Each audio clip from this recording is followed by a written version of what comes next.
Welcome back to Weekends with Whitney. Well, a lot of us have made resolutions. Some of us have already broken them. We're going to talk with Dr. Nick this morning about more than that, about really engaging and listening into the new year, not only to help those with us, but to help ourselves. Yeah, it's great approach, Whitney. Great way of bringing it in. Communication. Let's talk about communication today. So a lot of us, Nick, when we think of communicating, we think of talking. But you say more importantly, it's listening. Listening, and let's go even further to add the real spice to it. It's understanding that everybody's language could be different, even when you're speaking the English language. Let me give you a quick story. I heard this years ago. Loved it, Whitney. Americans go over to Arabia. Americans working with Arabs, okay? In the Arab culture, you get up right up to the face and talk. In the American culture, we like at least a yard, okay? Yes. So the Americans go over there and felt very offended by the Arabs going into the face, and guess what the Arabs felt? Very offended that the Americans were constantly backing up. Do you hear the clash? And that's why I say that to start by saying communication is most importantly about clarification. What am I saying? What am I not saying? And added to that, it's about the person listening staying in the chair and not thinking about what they're going to say before even listening to what's been said. I'm so guilty of that. So am I. Why do you think I said let's talk about it? I want them to think I'm engaged, I'm with them, that kind of Me Too factor, you know, I get where you're coming from, and then we want to share our story when we really just need to shut up. When we and really listen. Now, I want to make it clear to people, I think there are some people in our lives where we don't have to do that. Once you said to me, Nikki, we get each other. Now, you notice we don't sit around and say, all right, let me tell you now what I just heard. But there are a lot of instances when we need to say it, especially in marriages when there is a heated conversation or when there is a clash of values or when just a bad day. I mean, not even just in marriage, just in a bad day. It's let me get clear, what are you saying before I respond to it? So I just know myself, I've said, and the other beauty about that, when I say to you, oh, Whitney, wait, let me give that back to you. This is what I just heard.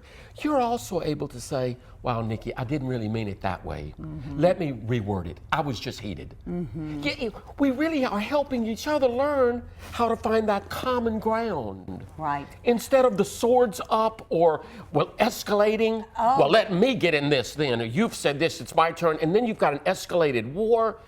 We were your eyes are so wide. You get this. People, I know they get this. Well, you and I were recently talking about some situations with me where some things were terribly miscommunicated, terribly misconstrued, misunderstood, and you're just... Yes. And remember what I said to? I said it's almost like the Shakespearean tragedy. It wasn't intentional. It was just a clash of almost languages. Yes. And we think the English language is common. It's not. We all have different interpretations of a word. Right? Absolutely, we do. Yeah, and with our children especially, I'm certain that regardless of their ages, it's important that we make sure they understand and listen, and then we hear what they're saying. That's right. So many times we and again, them. we just make sure too that I say clarification because I think it's so important we can hear the emotional charge. And we really want to try to be clear, but we need the emotion, which is why I don't like texting.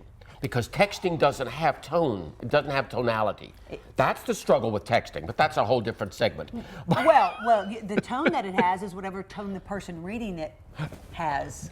Whitney, I never thought of it. That's exactly the problem with it. I don't know how you're getting the text. I know how I'm sending it, but you could be reading it a completely different way. And if I'm in a joyful mood, you may be trying to say something really serious, and I just blow it off as ha ha ha.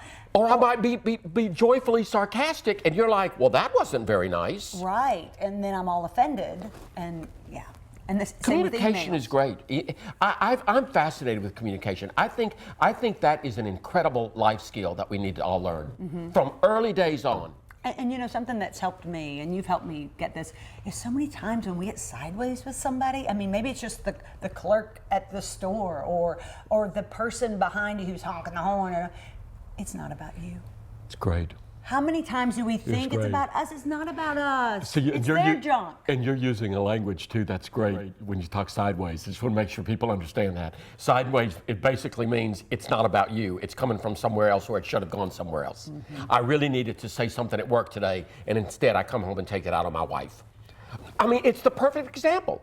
And the wife somehow has to sit back and say, okay, this is not about me. Let me figure out, honey, what are you really saying? What's really going on? Huh? You almost step out of the way. Yeah.